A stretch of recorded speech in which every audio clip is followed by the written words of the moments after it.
you're watching this.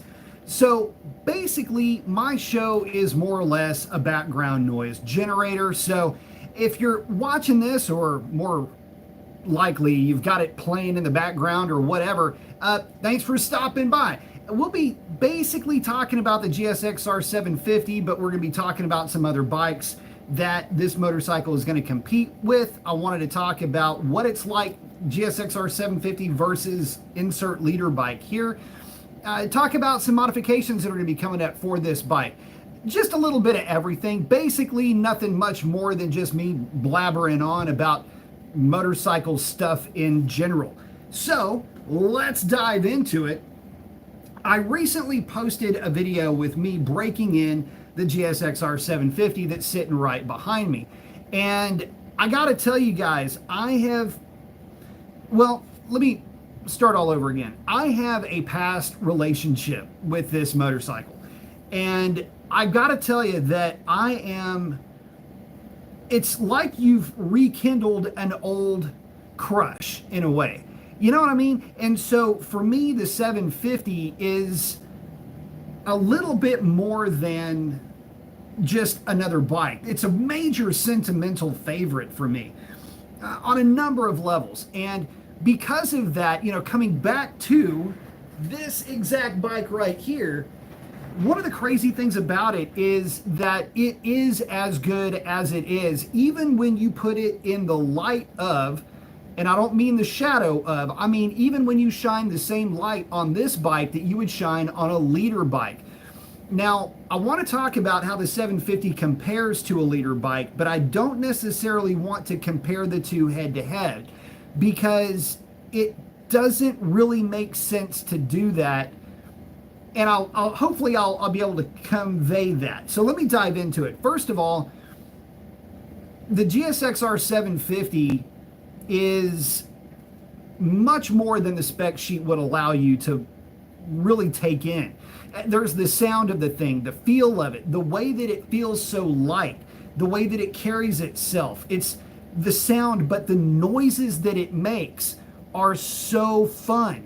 And that's something that I wanted to get into as well. Just some riding experience with this bike that you will get out of the motorcycle sitting behind me that you can't get out of one of the more sophisticated leader bikes. Or if you even want to throw in the latest crop of super sports, well, you can't really even compare it to those bikes either. And this video should basically act as a long form, I don't know, do I say critique? I don't really want to call it a review, just an overview of the bike and how you may find yourself comparing it to other types of bikes. But since it is a live show, it's my opportunity to hang out with you guys. So let me check in with who all is in, and then I will get back to the comparison. Ryan is in. Say, man, loving the video. Awesome. Say his bike's twin. Yep, Ryan just got the exact bike that is sitting behind me as well. Saying it has all the theater and good power too. Very much. Amel's checking in saying, hello, brother. Hello. Rider explanation. It's what the chat is. Absolutely. Blitz in. Ow. Okay, so check this out. First of all, I want to talk about the GSXR 750 and how it's different from other middleweights, other leader class bikes. And let's just get into the one thing that everybody keeps talking about, and that's the noises that this bike makes. It's not the sound of the exhaust. Okay, you can put whatever exhaust you want on this thing. I'm going to go with an M4. It's going to sound amazing, and I get that. But it's not just that sound. It's the intake, the growl, that characteristic GSXR 750 snarl that this bike has. And that is part of what makes riding this bike so freaking addictive. It's just that guttural, it's almost like a carbureted bike sound that comes out of it. There's another noise that the GSXR 750 makes, though, that you may or may not be aware of, and it is the purr. It is this motorcycle at about between 90 and 93 miles an hour on the highway in 6th gear. Remember when you were a kid and you would watch like World War II movies and you would see the guy flying the airplane and it goes row, row, row? That there's a bit of a sine wave of noise that comes out of it. It sounds, you can call it the purr, you can call it, anyway, it's got this very rhythmic noise that it will make, and it's that same intake growl coming into and coming out, coming into and coming out, and it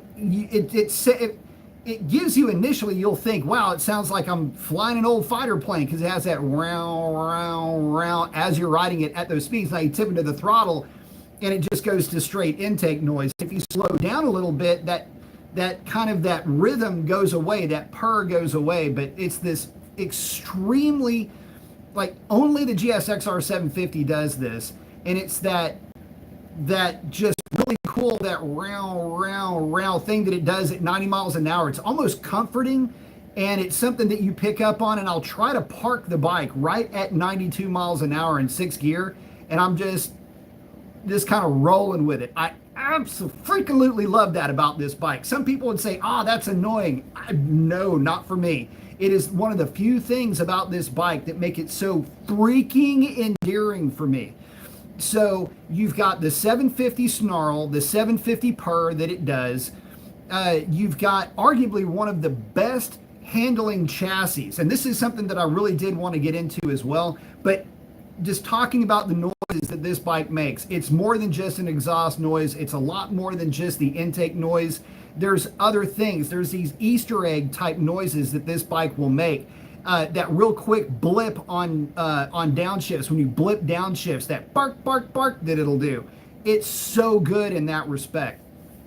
So, but getting back to it, the chassis of the bike. So what I've found with the GSXR 750 versus my GSXR 1000 is that I typically am a bit more aggressive with my 750. And it is for no other reason than the bike just feels lighter. Now, what I don't want to get mixed up is put them both on a scale and have that number matter.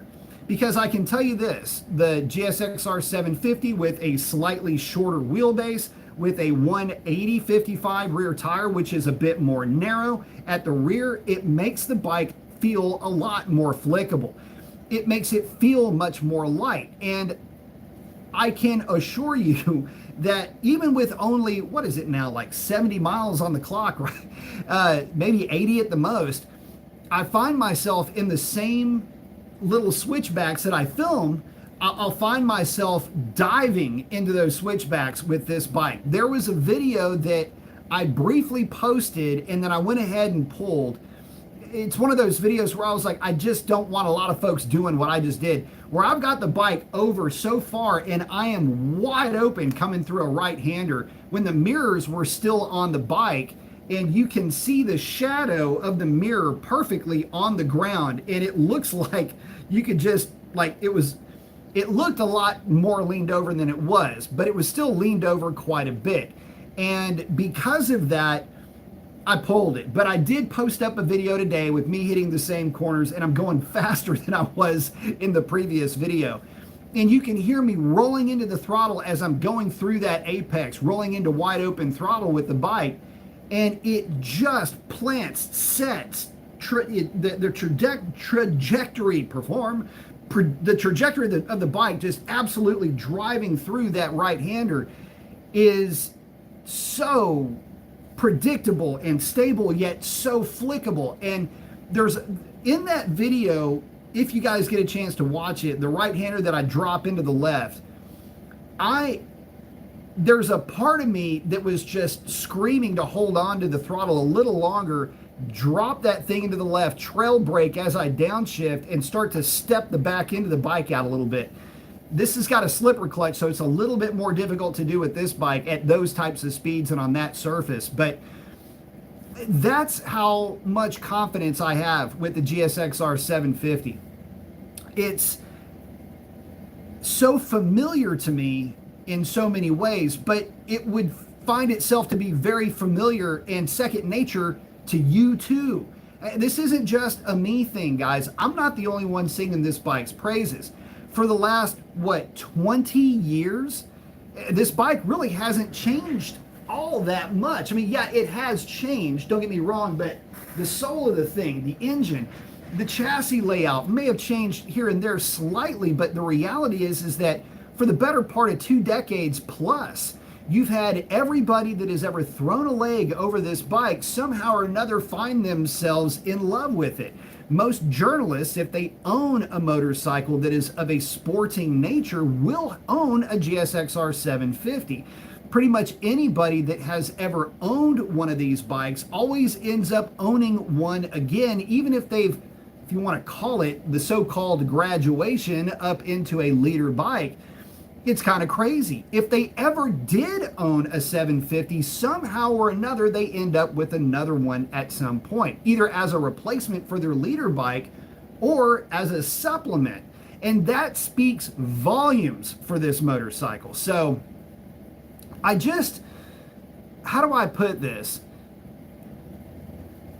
There's another, so I'll just leave that there, okay? You can do with that as you will, but I will say this. When it comes to actually riding a motorcycle, guys that have the experience behind them, track experience, guys like me that have track experience, years of experience up in the mountains, it's motorcycles like this that we end up becoming much more gravitationally attracted to because of all of the intangibles where power, outright power, is really not at the top of the list. Bikes like this are going to be the ones that are going to be ruling the roost of those environments.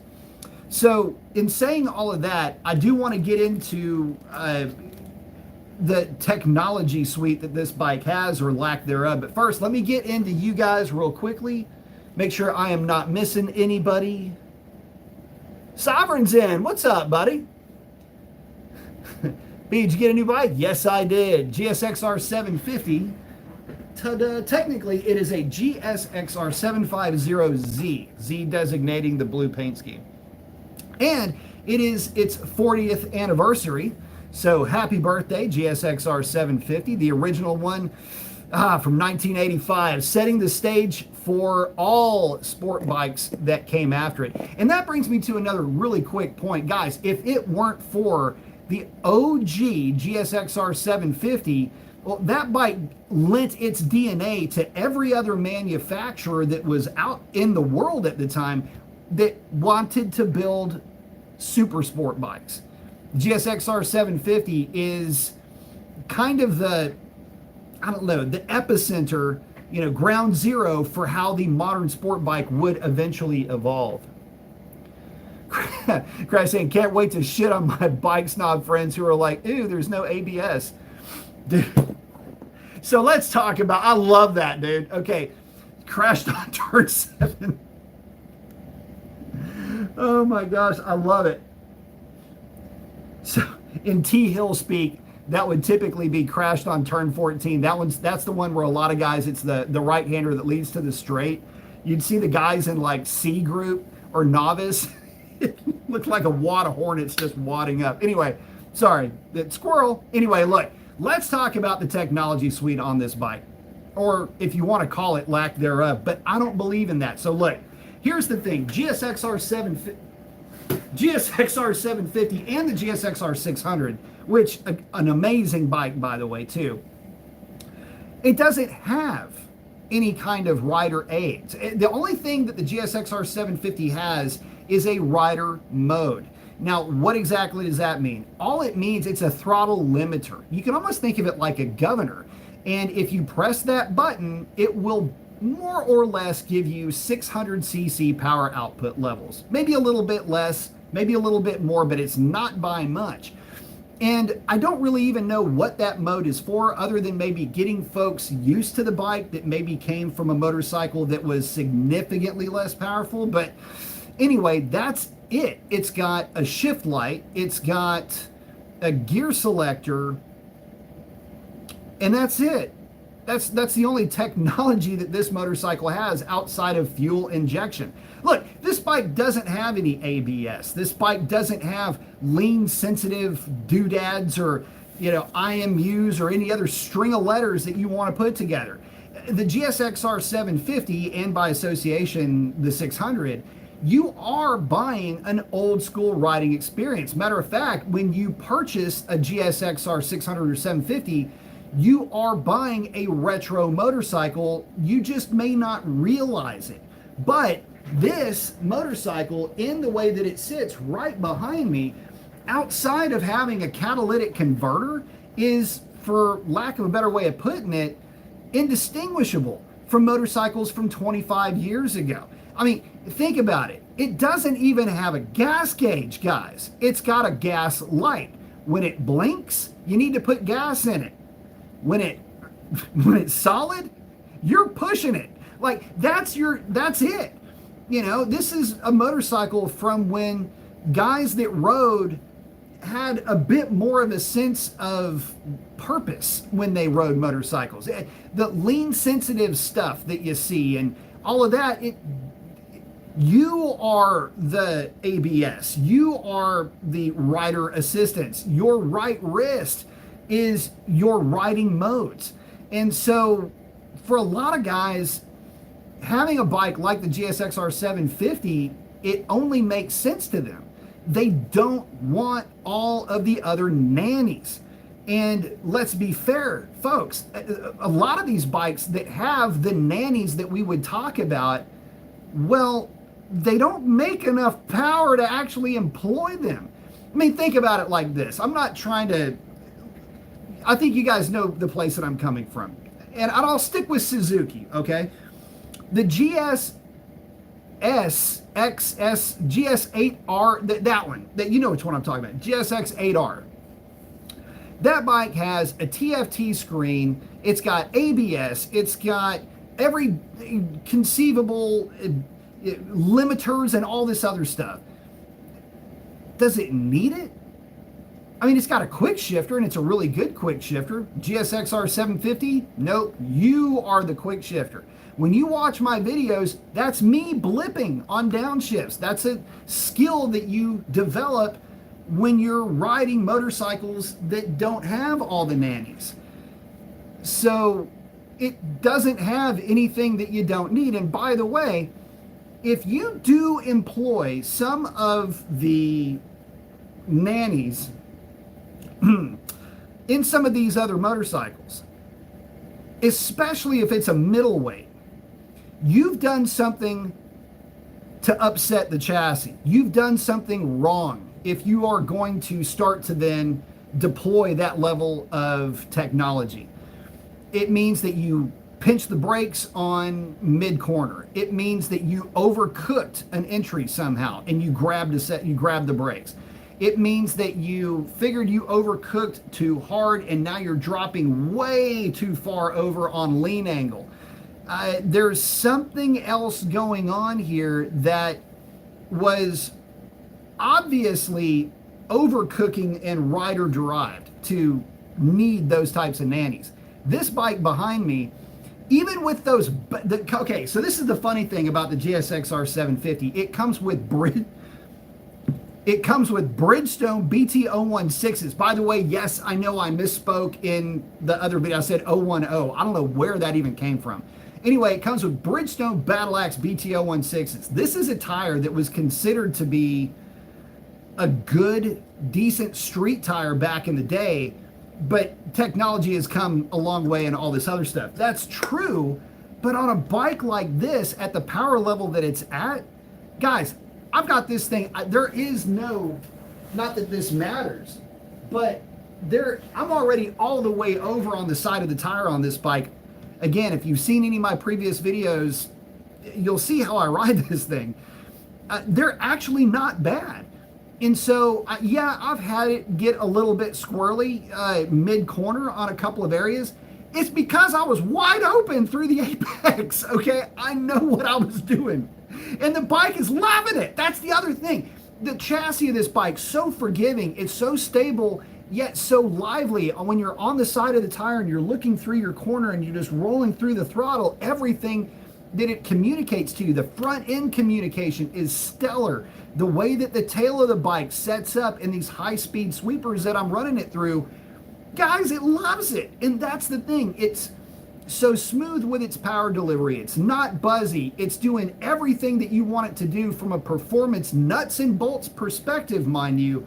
All the while, it's got the intake growl and the snarl that the 750 is known for, and it has none of these rider aids. And that's the thing that I think gravitate a lot of people towards it. But I think that it also, for the guys that are so attracted to a bike like this, they will look at motorcycles like the R9 or other bikes like it, right? There's very few that are going to be in the same league as the 750 when it comes to just outright middleweight horsepower. You've got the Kawasaki 636, which is the same. I'm just going to call it that because I'm a humongous fan of the 636.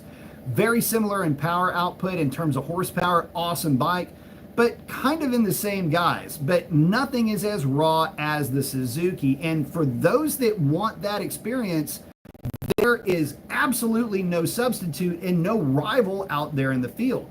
But again, getting back to the point about the R9, there's a lot of guys that are looking at that, and I understand that you've got other companies that are out there like Two Wheel Dyno Works and everybody under the sun trying to put together a package for that bike.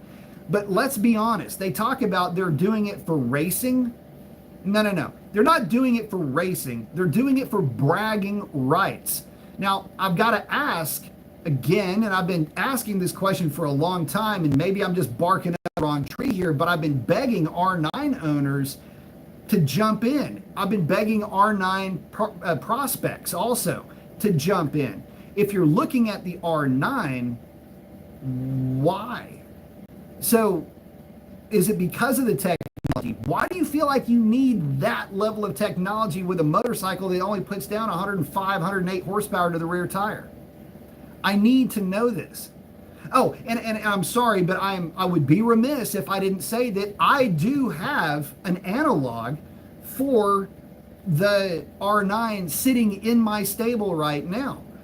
I mean, it's not an R9 and it's not even an MT09, but it is still a sport bike. It is still a triple. It's roughly 900 odd cc's, and it's putting down roughly around 115-ish horsepower to the back tire. And that's my 1998 Triumph Daytona. So if I want to compare my GSXR 750 to an R9, I simply need to grab my keys wherever I put them and go ride my Daytona. And that gives me all I need to know as far as comparison and competitive situation against the 750.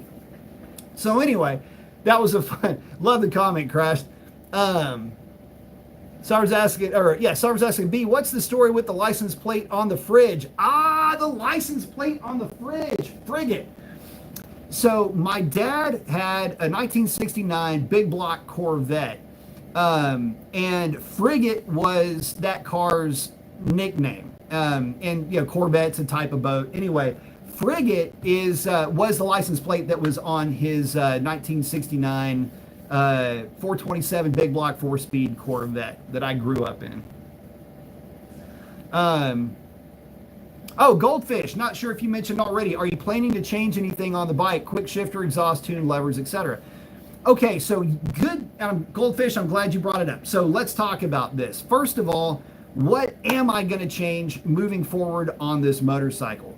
So the ASV levers are on the back burner for this bike right now. I don't, for whatever reason on this bike, feel a need to swap over. With the 1000, the way that the lever's set, because I know you guys know this, but I'll just use my index finger. I am very double jointed. So see, normally people have their fingers up and down like this. Mine just keeps on going, right? So, I mean, they're all snapped up like that. And so and I've got like longer hands too. So I needed the longer and the more adjustability levers so that I could adjust them and I wouldn't trick out my fingers on them. The 750 doesn't do that. I can actually get the levers right where I want them from the factory. And even though the clutch isn't technically adjustable, it does have adjustment for its engagement zone. And I can adjust that nice and far. In fact, it's not even totally all the way far out. And it just kind of lands right. It fits right. So does the brake lever too. So right now, levers, I might not need them. And that's kind of cool. Now, what about exhaust? So I am planning at some point to go with a full M4 exhaust. Probably will stick with stainless steel, and I will go with more than likely to stick with more Mafia for the tuning. And that's it. I'm going to keep the stock air filter in the bike. We've discovered that these stock air filters are actually really high flow units.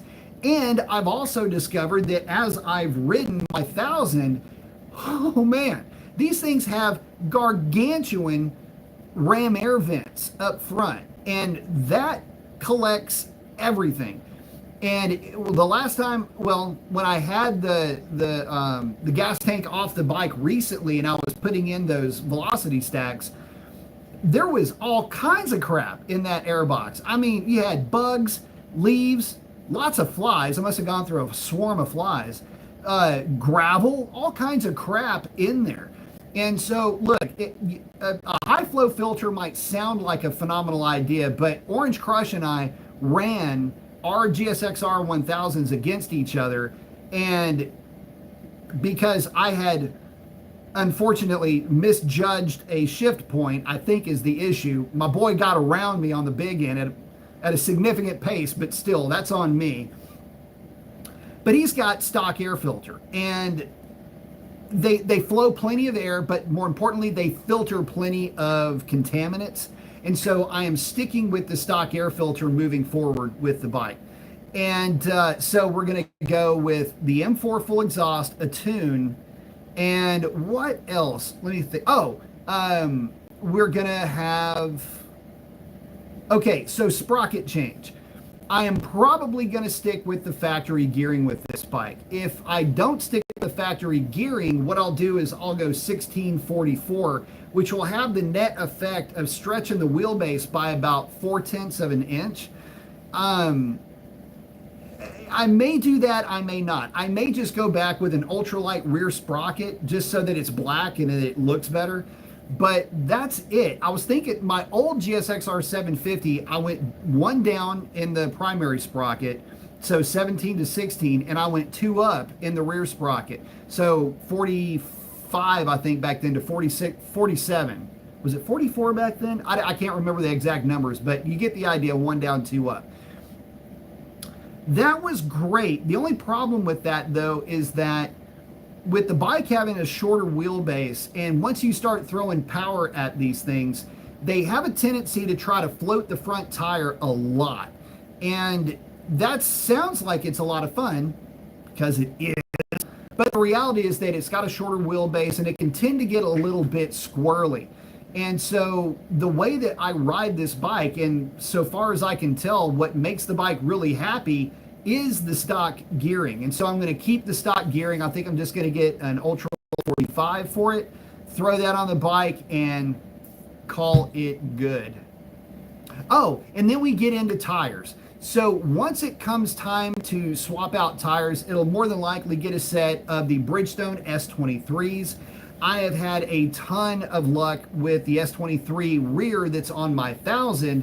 And guys, I got to tell you, I don't know of a better tire that's out there for street use. But I have to admit, the BT016, it's kind of making a case for itself. It doesn't suck. And I kind of am curious if it has any longevity baked into it. The one thing that would get me to replace the BT016 with another 016 would be if it has the chops to last a long time. And it might. You got to remember, it's a 750, not a 1000. There's one thing 1000s tend to do hella good is go through tires, especially back tires. This bike's not making quite that power, so maybe we'll get lucky and be able to have some longevity out of that tire. Outside of that, let's take a look. Let me eyeball this thing for a minute. Oh, suspension adjustments. So I am going to be breaking out the slacker. It's already out. We'll be checking where the rear sag is. That's what we're going to use this for. And I may put a video together for that. If you guys want me to, let me know. If you've never seen one of these things in action, they're pretty neat. They're kind of trick. There's like 5 minutes worth of use in it. But hey, if you guys want me to show you, I'll definitely do that.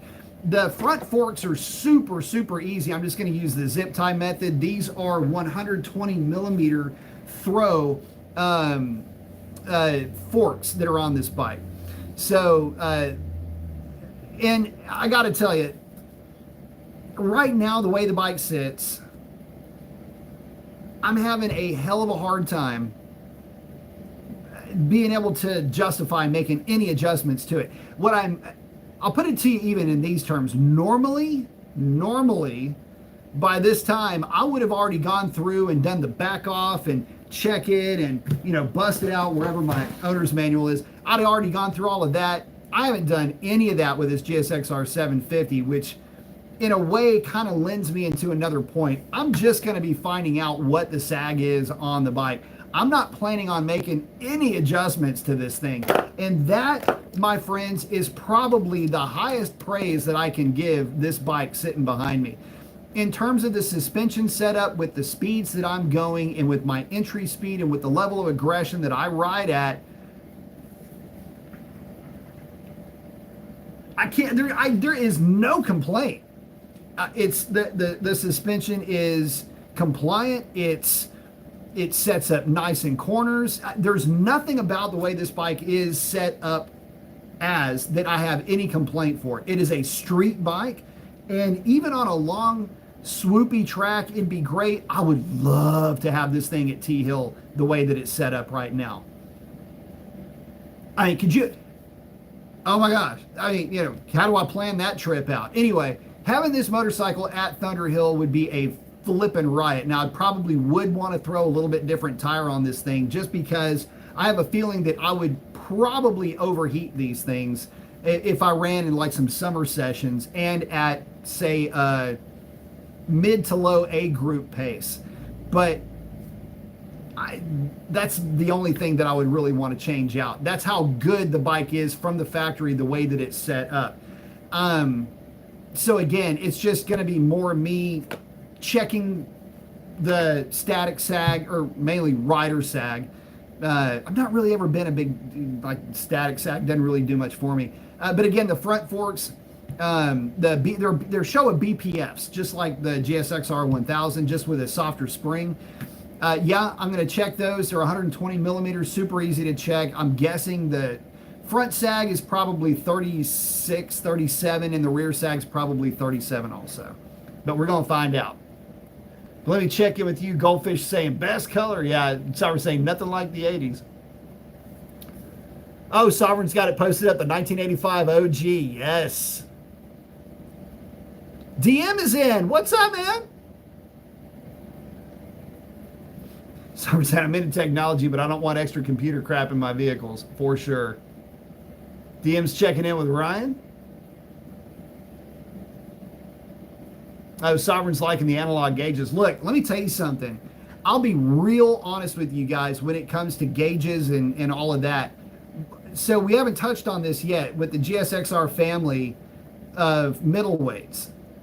The Busa does this too. The GSXR 1000 is the only one with any type of LCD or whatever kind of screen. I'm just going to say this. The reason why I like the analog clock is because when you're at full song, a quick glance down and all you're looking for is where is the needle, and that's it. I know if the needle is straight up and down on this thing, I'm coming up on a shift point. That's it. I don't have to go looking around. I'm just looking at one spot, and that one spot is right on my nose line, right? So I like the analog clock, not because I'm old school. I just like the fact that it's an easy reference point for me to look at. And for a lot of guys, I get it. They want the technology. The TFT screen stuff is great because it is so clear. These new TFTs are really good. But God, that's not why we're here. That's not for the guys that are into the GSXR family of bikes. You're not buying it to have some latest technology. You're actually going out and you're actively seeking an old school riding experience. And you get that. Oh, that reminds me. I haven't even talked about not having a quick shifter. So GSXR 750 and 600 do not have a quick shifter. And the question that was asked was, is that going to be part of what's coming along for future for this bike? Do I want to put that, like for an example of this would be Woolwich Racing has a race pack that includes the quick shifter.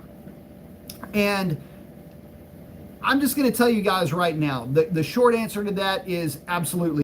This motorcycle will not be getting a quick shifter. But I need to explain why it's not going to be getting a quick shifter. So let's dive into this. My GSXR 1000, as much as I love that bike, the GSXR, as much as I like that bike, as much as I've liked every motorcycle that has had a quick shifter that I've ridden, there is a bit of a flaw that comes with that technology. And that is that somehow, some way, the shifter linkage always feels like there's a spring attached to it somehow.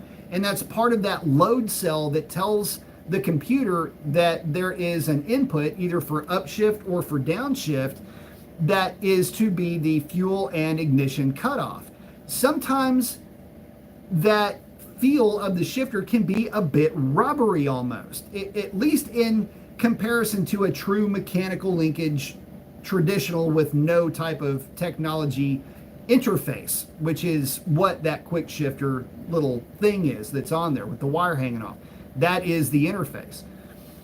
There is a very mechanical clink that when you're riding a bike that does not have a quick shifter, and taking away the clutch and the blips and the things that you do yourself, there is a thing that comes with the quick shifter, that mushy, almost mushy feeling shifter, but there's also a potential for that technology to not work all that great all of the time.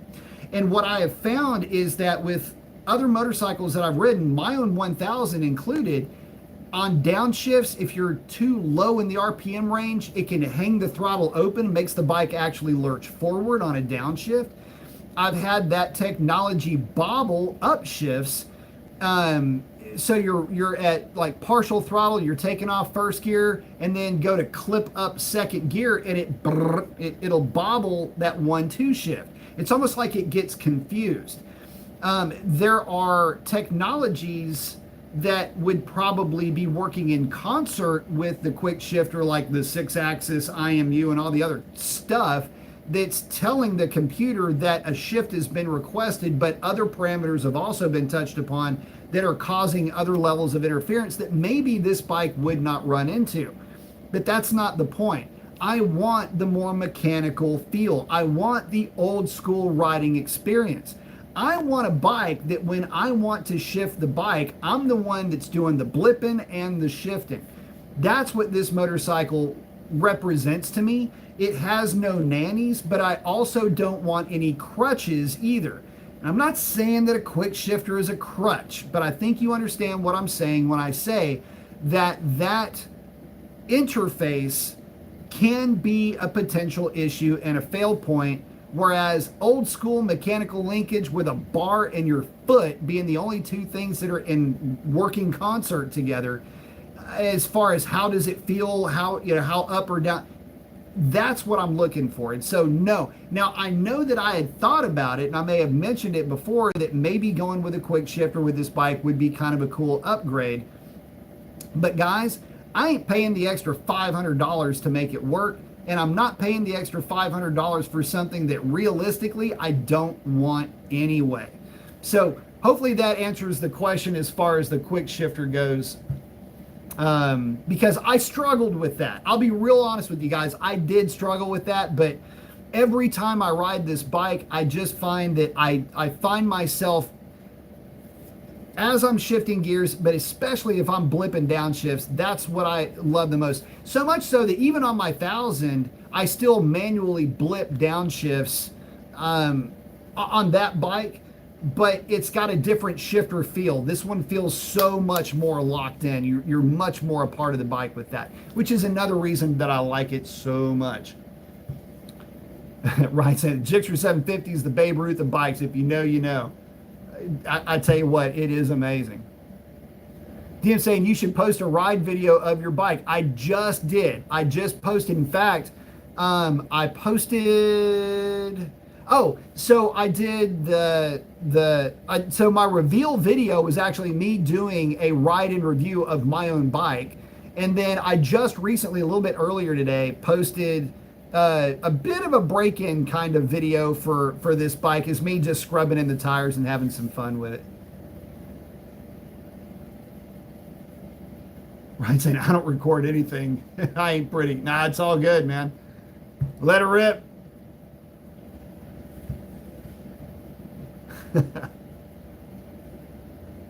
Oh, Deem's checking in with Ryan, saying moving from the 675 SS to the GSXR 750 is a night and day difference. Oh yeah. So I was asking B, was the Honda CBR 900 RR the king of the bikes like that back in 1985? Well, the RR came later.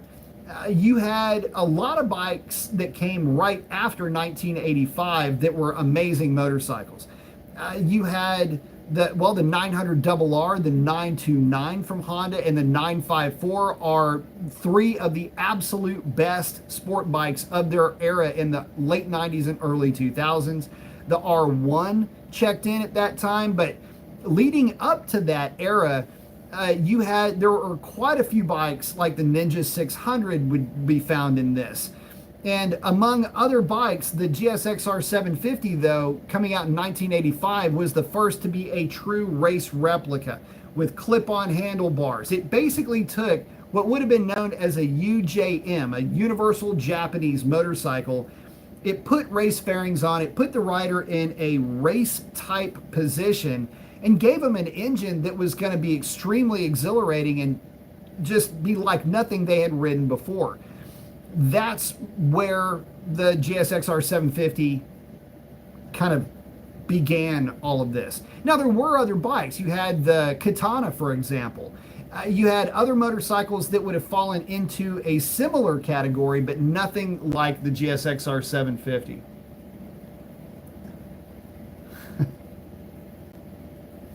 Oh, DM's hanging out with Ryan. Oh, let's see. Chef, my Busa owns all, no discussion. So check this out, Chef. I did a ride and review on a 2022 Hayabusa, and the funny thing about that video is that that's where my camera mount had broken, and I didn't realize it. So I got about almost halfway through that video and I realized it, so I had to ride back to the dealership holding my camera so that it wouldn't fly away. So I was actually riding like this with that chin mount. I like the Hayabusa. It's a fun bike. No, the Hayabusa was not in the 80s. Hayabusa came out in very, very late 90s. Gen 1 Busa was a bad-ass bike, too.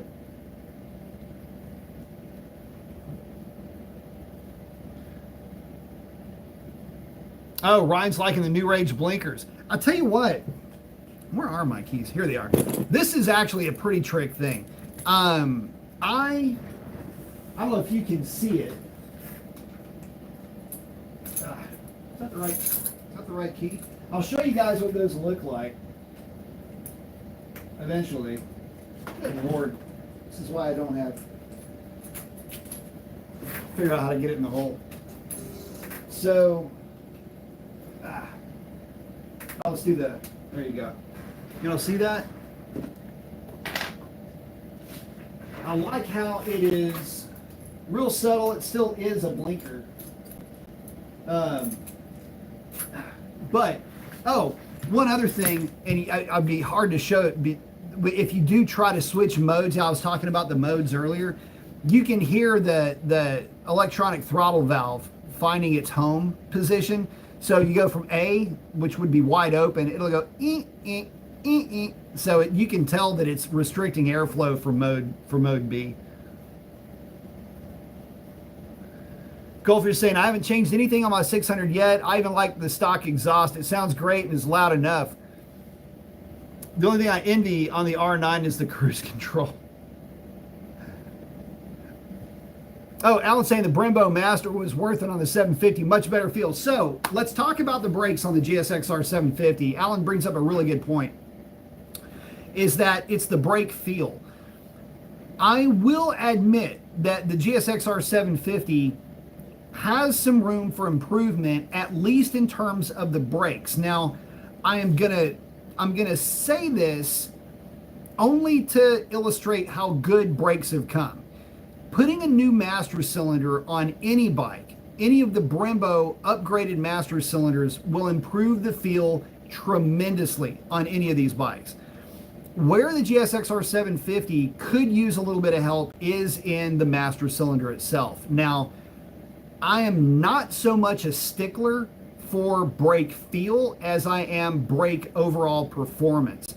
But if you've ever ridden a bike with a very properly set up high-end master cylinder, the feel, it goes from, the only way I can explain it is the range of feel is increased quite a bit. So where a master cylinder that is okay, like the GSXR 750, may have a range of feel that's narrow, like it's like it goes for, and it's almost progressive. So it's, okay, we're going to work, right?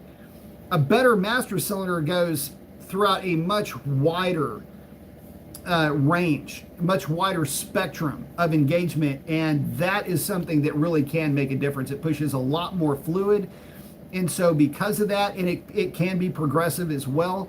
So that's something that may end up happening with this bike later on. That'll be about the time maybe I switch over to braided lines or something along those lines. Oh, Goldfish put the S23s on his 25 GSXR 600. Love it. Very nice. Ryan's wanting to check in with Alan on that master cylinder. So yeah, it definitely does make a difference. Chef's liking the idea of cruise control. I tell you what, the thing with cruise control with these newer bikes, the Euro 5 bikes that are 100% ride-by-wire, I think that if a motorcycle has ride-by-wire, this does not, well, okay, this has secondary throttle plates. It does not have ride-by-wire. But for the modern bikes that have ride-by-wire, incorporating a cruise control should be pretty simple, I would think.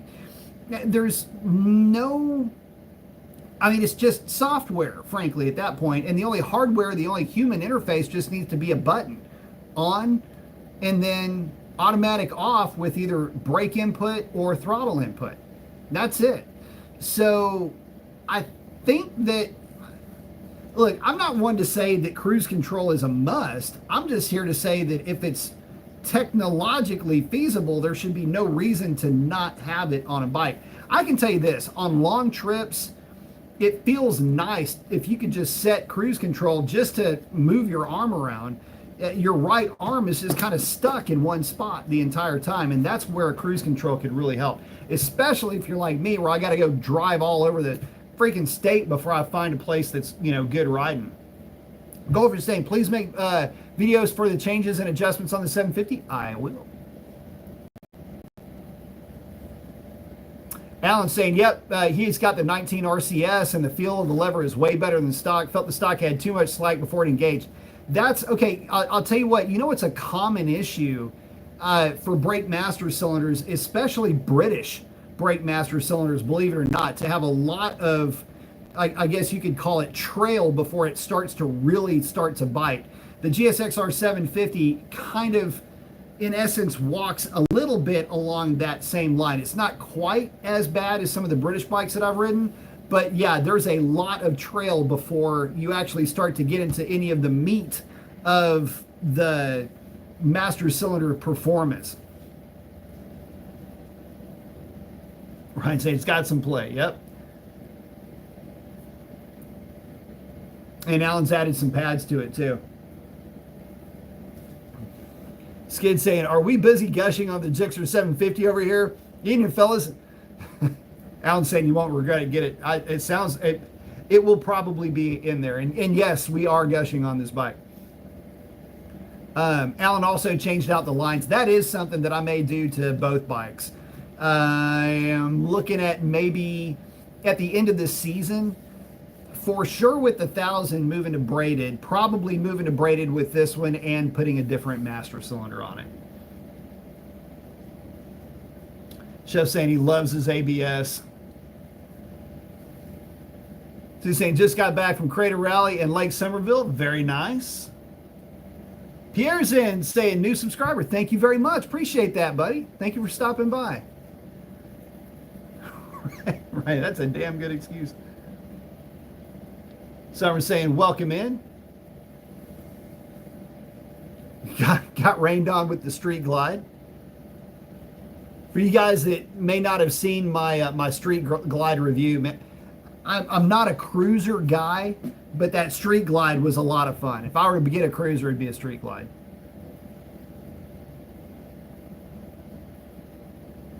Chef saying he's liking his quick shifter. Hey, I am going to say this. When it comes to quick shifters, not all quick shifters are created equal.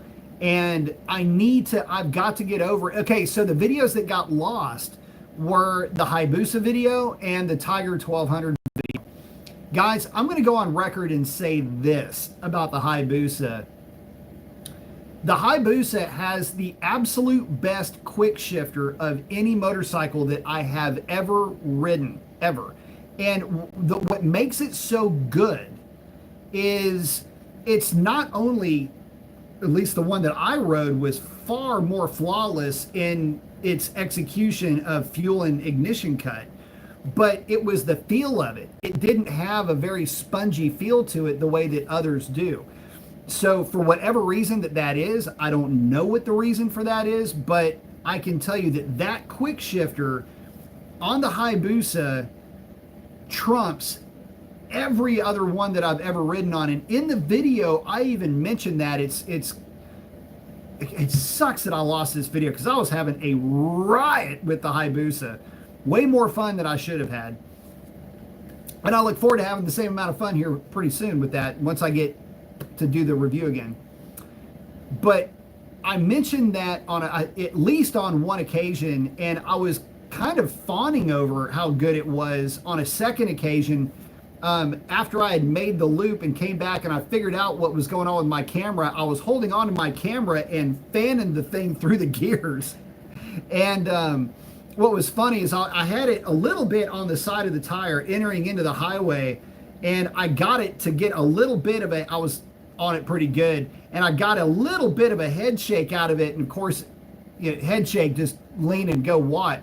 And that bike just absolutely sunk down, and that quick shifter just bing, bing, bing, grabbing through gears. So yeah, the Hayabusa is I love that bike. Oh, so also another fun fact, the bike that I will be riding again for the ride and review, that Hayabusa almost made it into the stable.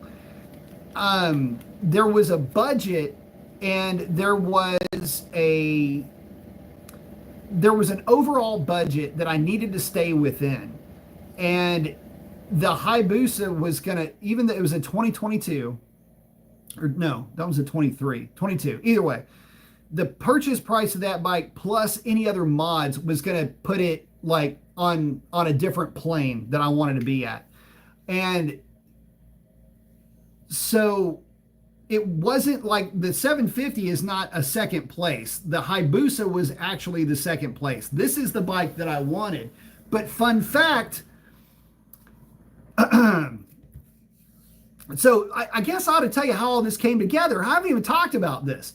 So Chef gave me the segue here. So at Stubbs, there was a 750Z, the blue 750, sitting on the showroom floor. And I had made mention to, you always hear me say Hunter, Tommy, and the rest of the crew. I had mentioned to Hunter, who's sales manager. I said, man, and I hadn't ridden the black bike yet. I said, man, I need to do the 750. I really do need to do a ride review on the 750. He's like, yeah, we'll have it ready for you. Just swing on by. So I just swang on by and I rode the 750. Well, the thing is that I rode it, but I made sure I rode it after the blue bike sold, because at the time I was thinking, dude, if I ride one of these things, I'm going to end up taking it home with me. So the blue bike sold, I rode the black bike, and sure enough, I was going, man, And that's the one that you see in the video. And I'm thinking, man, I knew it. I knew if I rode one, I was gonna need. I needed to have another one. I needed to get another 750 in my life. So a couple of days kind of stemmed by, and I asked him. I said, hey, is there any chance of a 750, a blue one showing up? He goes, man, I've got one coming.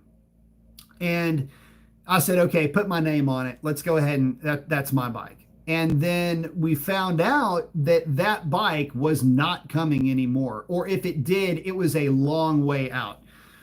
And I was going, crap. And I said, okay, what about the black bike? Because I really like the black bike too. That was the one that I rode. I was the only one that had ever touched that bike. And he goes, you're never going to believe this. That bike sold. And I went, that's awesome, but that's a bummer. And so I said, okay, well, whatever, I guess it wasn't meant to be. But is there another blue one anywhere around here? So Hunter gets on the phone, gets with the rep. We find this one at a dealership that for whatever reason couldn't sell it. And oddly enough, this one back here had been sitting for a while. So my bike's birthday, it is a 25, but my bike's birthday is in November of 24. So she is, although an early 25, she's, or not super early, as my GSXR 1000 is an actual July baby. Its serial number is very, very low for its year. This one is a November bike and had been sitting around for quite a while, hadn't sold. And so I was able to get this one. And so Stubbs literally went to Dallas to get this bike for me. And so would not have this bike if it weren't for the Suzuki rep finding it, Hunter and Tommy working together, Tommy jumping in his truck at like 4 o'clock in the morning, hauling ass to Dallas to come fetch this thing. I wouldn't have this bike if it weren't for those guys. So huge shout out to them, shout out to Hunter, Tommy, and the rest of the crew at Stubbs Cycles for allowing me to bring you this motorcycle. It really does fit this, in this case as well. So that's the background, and that's where that bike came from. Now, the thing is that I really wanted the 750, but then I rode the Hayabusa, and I thought, well, if you can't be with the one you love the one you're with. But the Hayabusa, as much as I liked it, was just going to crest a budget level that I just couldn't square that circle. But this is what I wanted, and this is what I got. So that's even better.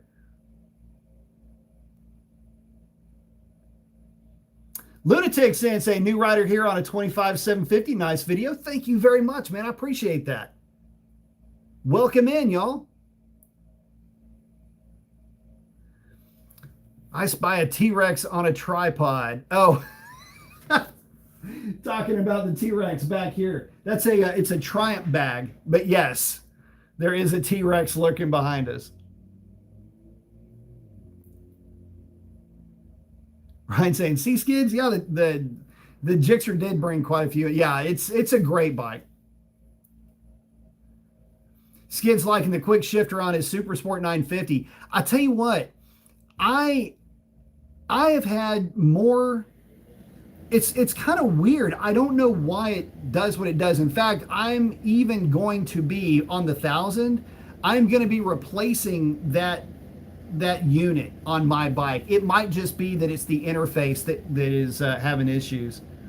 Chef saying he's got zero bobbles. Dude, Chef, I got to tell you that the quick shifter on the Hayabusa that I rode was like, it was next generation good, if you want to do like a comparison. Lipstick saying, hey Ryan, thanks Alan. And he's saying, don't most of the quick shifters available have trouble hopping neutral? Maybe the older ones. I haven't had any issues with mine being able to locate or having any issues with neutral at all. None of the bikes that I've ridden anyway, and I've ridden a lot of bikes lately for the channel that didn't have or that had no issues with them in that respect. Oh, Andy saying I've only ever and have been told to use the quick shifter between 2 and 6, as a lot of them can't cope hopping neutral to one. Um, well, I mean, you would only use it for upshift and downshift for sure. Oh, this thing just freaked out. Um, bear with me here, guys. It just scrolled all the way to the bottom. I need to catch up with you guys. Alan saying I enjoy changing gears as well, for sure. Yeah, no, I mean, but for just to answer the question, first to second, second to third, I've never really. I tell you what, mine will bobble more. Let me think about this. It'll bobble 1 to 2 every once in a while at real low throttle input, but it will bobble 3 to 4 more often, but maybe not as severely. Oh, hang on a second. Let me scroll this way. Breaks up saying was planning on taking my 2000 concourse up to the mountains in New York this week for a little getaway, but it rained. Saying new 750 looks good. Thank you. And he's saying Triumph Street, the Street Triple 765. I've ridden the Street Triple 765. It's a good bike. I will say that the Triumph quick shifter on the Street Triple, it does feel prior generationally. Does that make any sense? Is that really even a word? But it does feel a little bit less capable than some of the other bikes that I've ridden.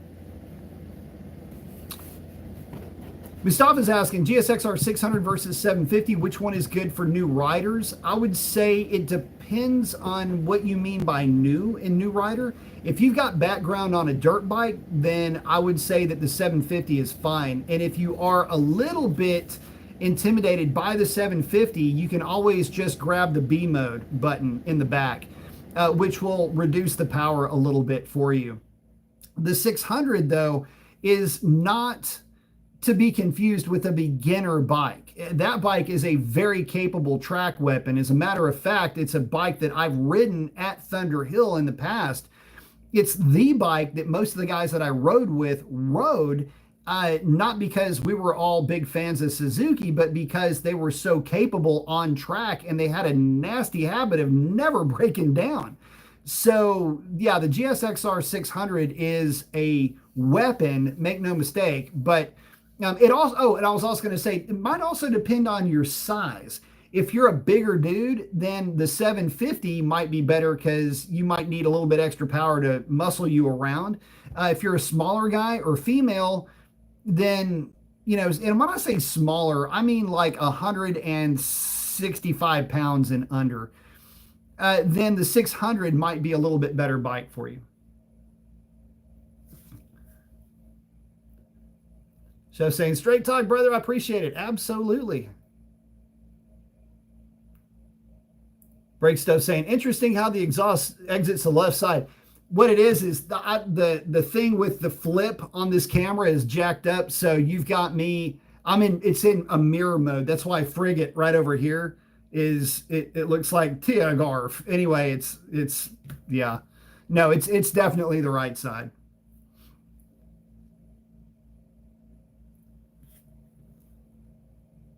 Ryan, you are so right, bro. And this is another bike that's coming up saying, B, I can't say for sure you get a Street Glide until you ride the Indian Challenger.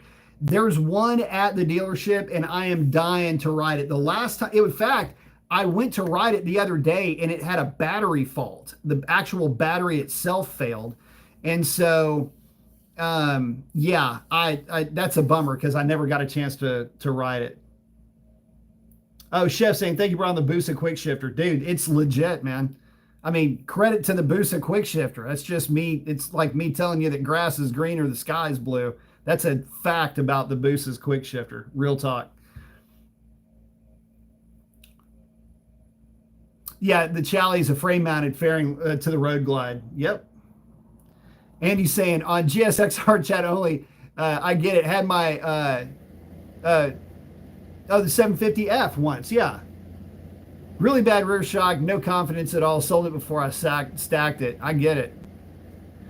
But no, it's not. I mean, we talk about all kinds of bikes on this one. I am just introducing y'all to this girl back here.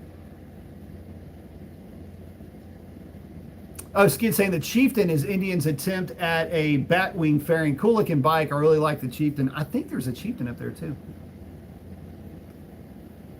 Got quite a few Indians in stock right now. X is in. What's up, man? Got the flex. I like it. See, Ryan's hanging out with Skids. Jeff's boost is all black. The one that I rode is a real pretty gunmetal gray. Now, it's a real pretty bike. Stock bike. Ran phenomenally well. And I'm not kidding. I mean, I had it. I'm riding it. I'm just holding on to the camera, and I'm still railing on it. I think I was grabbing fourth. It just went, and I just, my first instinct is to go watt and move forward.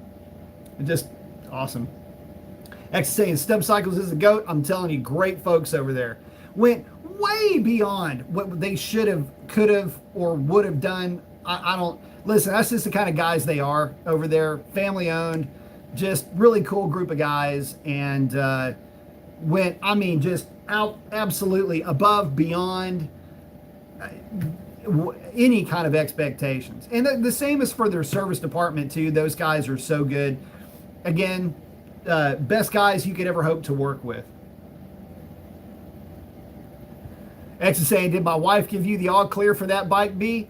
I'm gonna answer X. I'm gonna answer that in an upcoming video. Are you and her hanging out right now? I tell you what, that answer to that is coming up in an upcoming video. But yes, she did give me the green light, but I kind of had to do something. Anyway, you'll be seeing that here pretty soon. There's another addition to the fleet, by the way. Just can't say anything about it yet.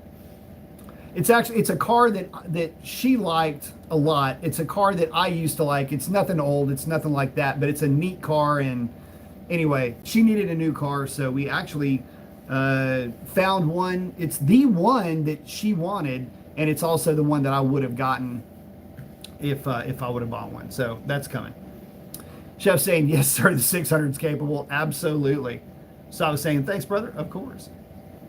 Ryan saying, yeah, I'm 5'5" and 160, and the GSXR 750 is a blast. So for Ryan, I'll put it to you like this. For Ryan, the 750 at 160 pounds probably feels a lot like my 1000 does to me. I am walking around weight about 205 pounds. And so, yeah, I would say that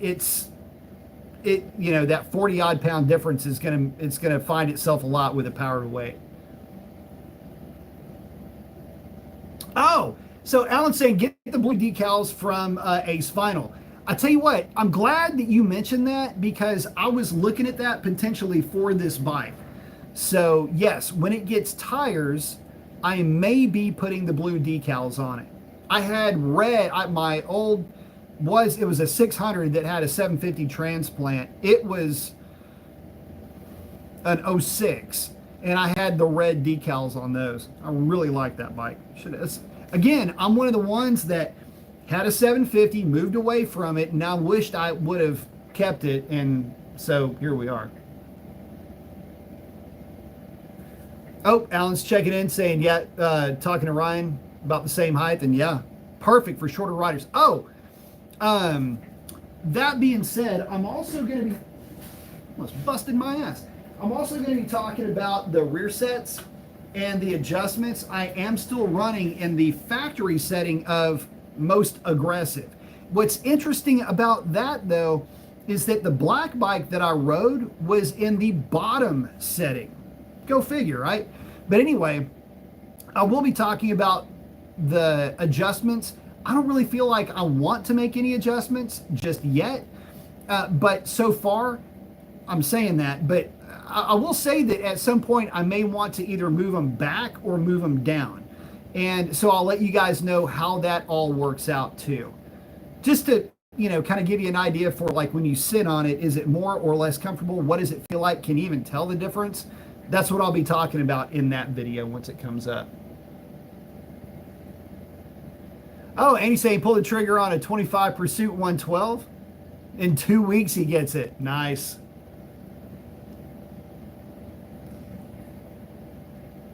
Ryan saying, Alan, the 750 has more than all the power I need. I think a liter. Wait, what? New car? Yeah. No. Well, okay.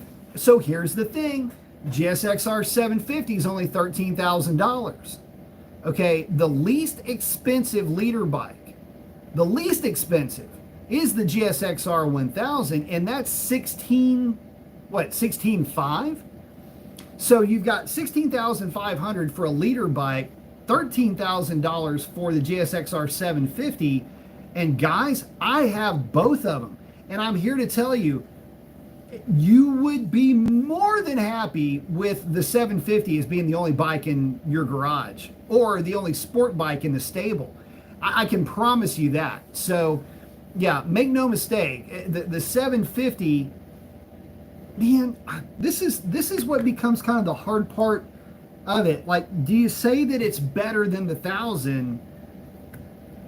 I mean, damn, there's just more to it than just the spec sheets. And I know that it's easy, especially if you're a leader class guy, that it's easy to get into the mentality that, man, I've just got so much more power, right? There is more power. It's a richer riding experience from an intuitive point of view. Now, what do I mean by that? Well, for me, a leader class bike is just more intuitive with how it puts power down based on where you're rolling into the throttle. Just because there's more there, and it's almost easier to modulate more for me than it is less, but less, you just twist the throttle more. But that's subjective, as would be the way that the bike sounds or feels and all of that. I get that subjective too, but when it comes to the power part of it, you got to remember that that is a much more expensive motorcycle with a lot more technology being employed. And I got to be honest, I kind of prefer, in a lot of ways, a simpler machine from maybe a simpler time that delivers power in a way that is much more meat and potatoes, as opposed to just porterhouses from, like it's raining T-bones the way that the 1000 bikes do.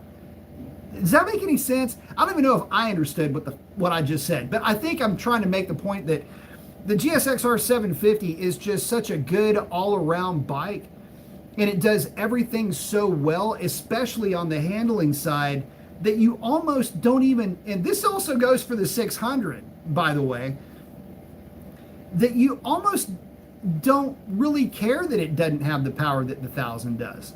And I've tried to show that in some of my ride-along videos. It's like, guys, you don't ever hear me talk about, oh, I wish I had more power. You'll never hear me say that.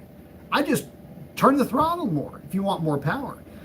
I can use all of the throttle when I'm riding that bike. And not that you can't with a 1000, you can. It's just that the 1000 normalizes speeds that are just absolutely nutty, where these middleweights, you're riding the motorcycle, you're going through the gears, you've got the noise, you've got the sound, you got all this stuff going on, but you're not going 170 or 180 miles an hour, because in the amount of time that I'm doing all of that with a middleweight bike, if I transfer that over to the leader class bike, which I have, I know that I'm going to be going a lot faster. But that is the one trick that pony can do better than the middleweights, or the 750 in this case.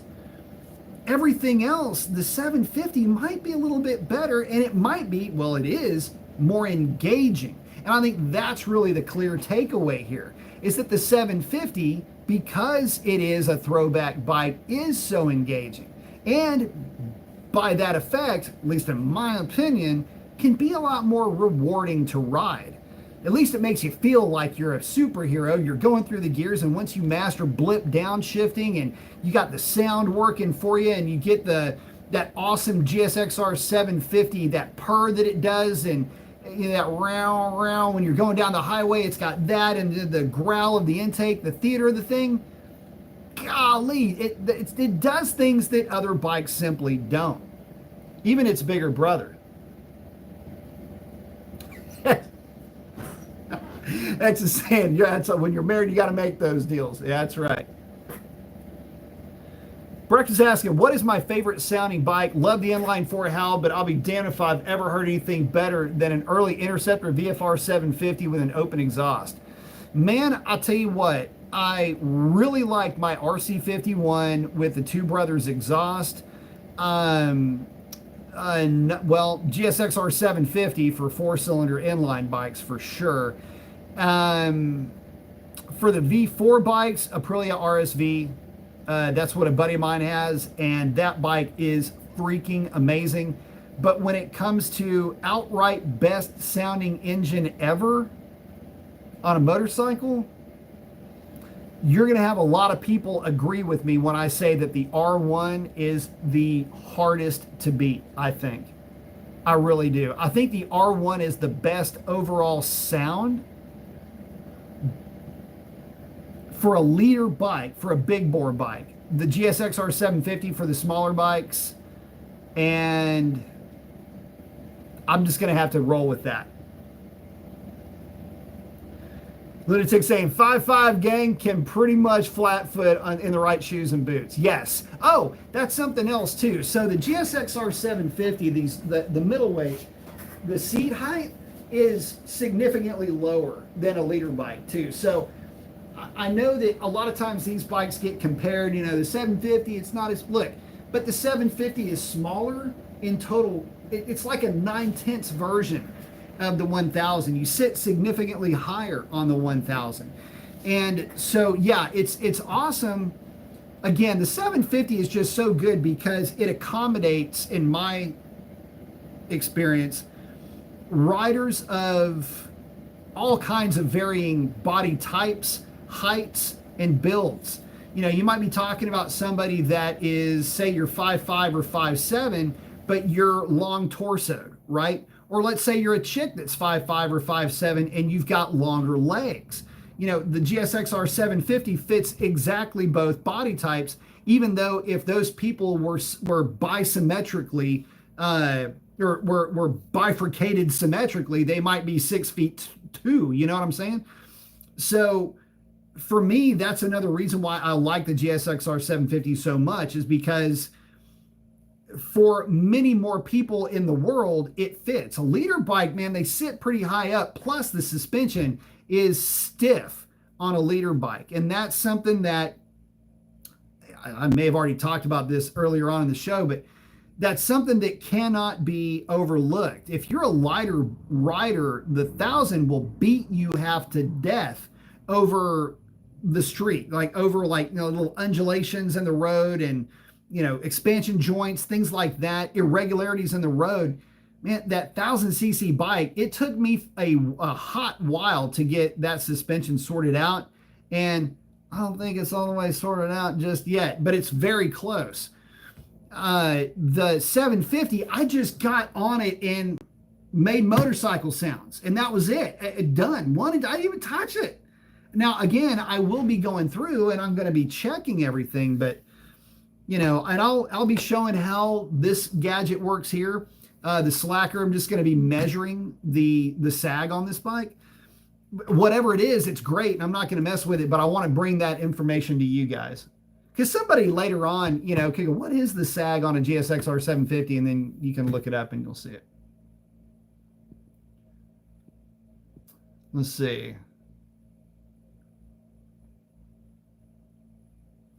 Oh, Break Stuff saying no baffle, Vance and highs on my 80 KZ 1000. Yes, good bike. Oh, Alan saying he owned a Street Triple 675 and the 750 is just as much fun or even more fun riding. Street Triple 675 is a good bike. Chef's checking in saying, yes, sir, it makes sense. Oh, Ryan saying, talking to Alan, he moved from the 675 to the 750. I tell you what, yeah, the man, and there's nothing wrong with the CF stuff either, but man, the GSXR 750 is so good.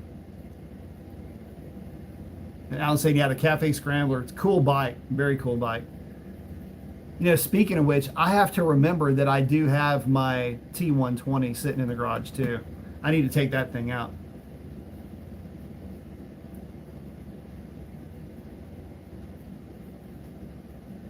Oh, Alan's hanging out with Ryan. Chef's saying I bought the Busa for reasons, but it is a tank. Yeah, it's 580 pounds, but dude, it carries its weight very well.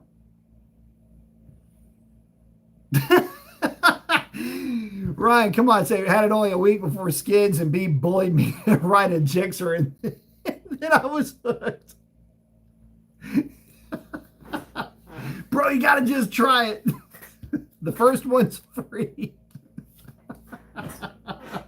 Man, I'm telling you. But it is that good, though. It really is. And hey, look at it like this. This is something else, too, guys, that I haven't really touched on. This is why I wanted to do a live show, because this is incorporating a lot of the videos that I wanted to do that I really can't put together for some reason. One of the other things I wanted to talk about with the Gixxer platform is value retention. Guys, I want, if you're bored to tears, look at how well a GSXR 750 will hold its value long term. You'll see bikes that are 20 years old that will still sell for 50 or 60% or 70% of its original sell price.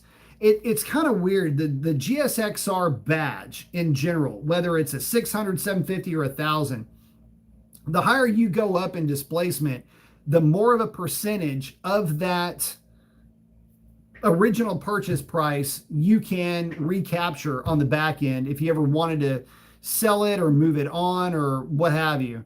It's just weird to me how well these bikes hold their value.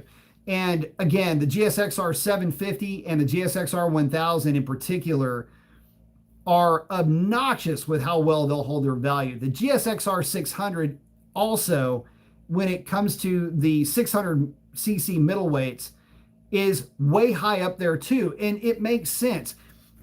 Suzuki doesn't make a lot of changes to their bikes over the years. So the aftermarket has so much time to put in the work to create options and offers for these bikes. And so there's a boatload of aftermarket support. Suzuki supports these bikes like crazy too. And so again, you get the aftermarket, you get the OEM support, you get the dealer network support, which there's a jillion Suzuki dealerships. Next thing you know, you've got a bike that is, and they're so durable as well. Guys, these bikes have the reputation of durability and longevity like a Toyota Camry, right? So it's crazy when you think about it, but yeah, if you're in the market for a middleweight sport bike or a leader class sport bike, it's almost like you can't afford to buy any other bike but the Gixxer just because they retain so much value. So saying I love the thousands on a 750 frame. That's basically what the new bikes are. They're very small. Breakstup's asking, what's your preference on oil? I usually run Klotz 2050, but it's expensive and I have to order it online. It never breaks down though, and it shifts slick. So my favorite oil is, okay, so all of the synthetics are running very similar base stock. And so the Castrol is really good. X-Star from Suzuki is also really good. Any of the fully synthetic motorcycle oils have very high performance envelopes. And I have done, and some of the OGs on the channel will know some of the just absolute nerd stuff that I'll do when it comes to like breaking things down numerically. I've got an Excel spreadsheet that breaks down on multiple tabs multiple oil manufacturers and their viscosity at 40C, which is centigrade, viscosity at 100C. By the way, 40 is about 100 degrees Fahrenheit. And then at 212C, which is, or 100C, which is 212 degrees Fahrenheit. I've got viscosity indexes. I've got all of that stuff for multiple different types of oil. 20 weight, 30 weight, 40 weight, and I think I even did 50 weight. And what I found is that the viscosity index for pretty much all of the modern the synthetic, whether it doesn't matter where it comes from now that I'm thinking about it, all of it is really good. Just change the oil at the normal intervals and use the synthetic really not to extend your life for the oil change interval, but use it to know that you're getting the best lubrication when that engine is pushed hard and you've got hot spots or lots of heat in the engine.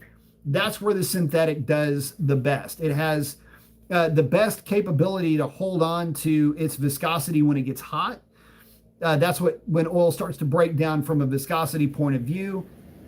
That's what's going to be the best. It's also the best when it comes to shear loads. Believe it or not, the polymers can actually get cut by the metal itself. This is where any of the synthetics are good. And I'll literally I'll go out on a limb and tell you that if you're buying a quality synthetic from a name that you recognize, you're good. And again, 20W50, that's what I run. I think I run a 10W50 full synthetic in the Daytona. Maybe it's a 2050. Anyway, Castrol is the one that I use for that. Amsoil is good too, for sure. Motool's really good. 300V is a good oil. The oil-cooled days. Dude, the oil-cooled bikes were cool. They have a very unique sound to them. Ryan's about to check out. Yeah, and Ryan, I did a standalone video of the oil, and man, that one is a long time ago, but man, that was a big one. Alan's going to check out too. And guys, yep, I've got to get out of here. Living the Dream said Air Cooled Bandit 1200. Dude, that was an awesome bike back in the day. But guys, with that, yep, we're coming up on an hour and a half. Listen, I got to check out. Guys, listen, appreciate y'all so much. Thank y'all so very much for hanging out. Would not do this without you. Listen, get out there and do something cool for somebody, because chances are, guys, they need it way more than you know. And with that, guys, I'm going to wrap it up. Thank y'all so much. Hope to catch you on the next one. Take care, guys.